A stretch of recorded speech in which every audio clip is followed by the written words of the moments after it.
हम आज इस वीडियो में हम क्या डिस्कस करने वाले हैं, मतलब what this video is all about. तो आज की वीडियो में हम डिस्कस करेंगे कुछ ऐसे कॉमन इश्यूज जो बच्चों को बहुत ज़्यादा फेस करने पड़ते हैं अपनी यूपीएससी की जर्नी वो स्टार्ट करते हैं टिल द टाइम जब वो ऑफिसर नहीं बन जाते। तो उसके बाद भी इश्यूज काफ़ी रहते हैं, बट अभी वो स्टूडेंट स्टेज वाले इश्यूज हम आज डिस्कस करेंगे। तो एक लिस्ट बनी हुई है, उसमें से हम क्वेश्चन डिस्कस करने वाले हैं। फर्स्ट आप बताइए, चलो शुरुआत। जैसे अच्छा हाँ, लिस्ट हमने बनाई थी। This first is anxiety pressure. तो होता क्या है, प्रिपरेशन मोड में जब हम एंड पे अप्रोच करने लगते हैं, हमारा एग्जाम क्लोज आ रहा होता है, तो हमें सेल्फ डाउट हो रहा होता है कि हमने तो साल भर कुछ पढ़ा ही नहीं, हमने तो इतना सारा प्रिपेयर किया हुआ है लेकिन कुछ हो ही नहीं रहा, कुछ उसका कन्वर्जन ही नहीं आ रहा है टेस्ट में। तो ये प्रॉब्लम बहुत ज़्यादा होती है। तो एंजाइटी को लेकर मैं ये कहना चाहती हूँ कि मेंटल हेल्थ ऐसा मतलब टॉपिक रहता है जिसको हम इग्नोर करते रहते हैं, बट इग्नोर इतना नहीं करना चाहिए। But still what I believe is कि एग्जाम टाइम पे एंजाइटी होना बिल्कुल नॉर्मल बात है। मैंने अगेन ये चीज़ भी बोली थी, अगर एंजाइटी नहीं हो रही है दैट इज अ इशू। तो एंजाइटी हो रही है, उसको काम डाउन करने के लिए आपके पास बहुत सारे रेमेडीज होती हैं कि आप या तो ब्रीदिंग एक्सरसाइज भी कर सकते हैं या फिर even you can take a walk and everything.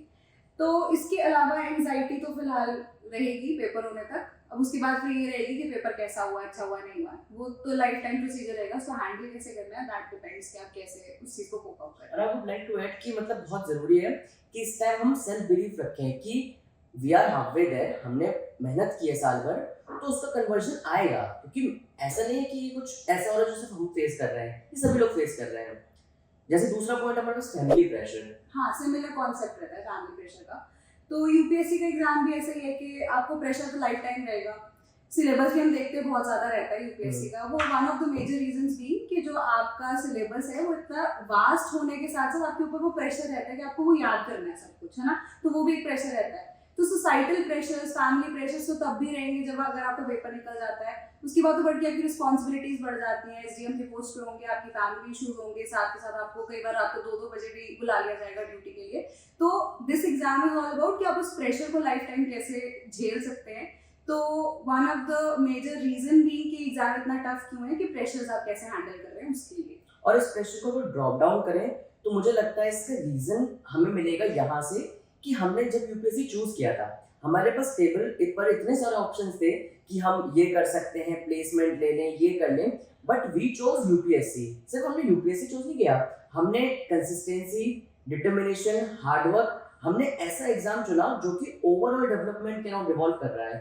तो अगर ये हमें याद रहेगा, हमेशा हमारे दिमाग में ये चीज़ बैठी रहेगी, तो मेरे ख्याल चीज़ें आसान रहेंगी। हाँ, इस प्रेशर से मुझे ये भी लगता है कि जब एग्जामिनेशन की तैयारी करते हैं यूपीएससी के टाइम पे सभी को ये चीज़ पता होती है कि बहुत ज़्यादा प्रेशर हमें और बाय द टाइम झेलना पड़ेगा जब तक पेपर क्लियर नहीं होता। तो थर्ड इशू इज कि बैकअप प्लान्स क्या हैं। तो बैकअप प्लान हर एक के पास नहीं होता, बट जिसके पास है वेल एंड गुड। अगर नहीं है तो उस चीज़ के लिए भी कोई इशू अभी के लिए मेरे को लगता है कि जो प्रीलिम्स इतना पास में है तो नहीं सोचना चाहिए बैकअप के बारे में। आपका पूरा फोकस फिलहाल प्रीलिम्स पे ही होना चाहिए।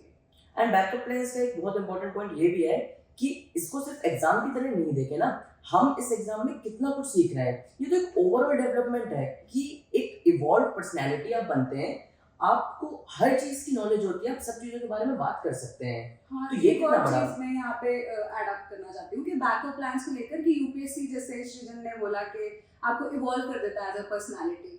तो लाइफ में जो ये स्ट्रगल्स आते हैं ना that makes you humble person. तो यूपीएससी का एग्जाम जो आपको प्रॉपर तरीके से आप कह सकते हैं हम्बल बना सकता है पर्सन, क्योंकि आप जाकर ग्रास रूट लेवल पे काम करते हैं, है ना। तो बैकअप प्लान अगर आपके पास नहीं भी है तो by the time you and up with all your attempts तो आपको ये चीज़ पता होती है कि आपको लाइफ में एक्चुअली में करना क्या है, ये आइडिया हो जाता है। और फिर एक बहुत इंपॉर्टेंट प्रॉब्लम होती है रिटेंशन प्रॉब्लम। इसके हमने बहुत सारी केसेस देखी हैं, तो इसका क्या मानना है आपका? तो याद ना कर हो पाना कि पढ़ रहे हो याद भी नहीं हो रहा है, तो यहाँ पे एक चीज़ यही सोल्यूशन हो सकती है कि सिर्फ पेपर देने के लिए याद मत करो, है ना। जो अब आपको पेपर आता है प्रीलिम्स का भी हम ये चीज़ देखते हैं, इवन कि मेंस में भी ऐसा क्वेश्चन आता है कि आपको सिर्फ और सिर्फ यहाँ पे स्टैटिक कंटेंट नहीं पूछा जाता, उसके अलावा आप देखोगे कि इसको रीसेंट इवेंट्स के साथ आपको पूछा जाता है साथ के साथ ही, है ना। तो आपको उस स्टैटिक कंटेंट को एक्चुअली में अप्लाई कैसे करना है वो चीज़ यहाँ पे पता होनी चाहिए। तो उसके लिए अगर आप आसपास के एग्जाम्पल्स को जनरली देखेंगे या फिर जब आप देखते हैं इंजीनियरिंग में भी हम आपको ऑन द पेपर अगर बता दिया जाए कि आपका मोटर ऐसे चलेगी, ये है वो है, बट एक्चुअली में जब तक उसकी प्रैक्टिकलिटी में घुस के आप नहीं पता करते कि कैसे एक मोटर है वो रोटेट करे, सिंपल सा एग्जांपल है, तो वो सारी चीजें आपको प्रैक्टिकलिटी में अगर पता होंगी आप उस चीज को बेटर एब्जॉर्ब कर पाओगे।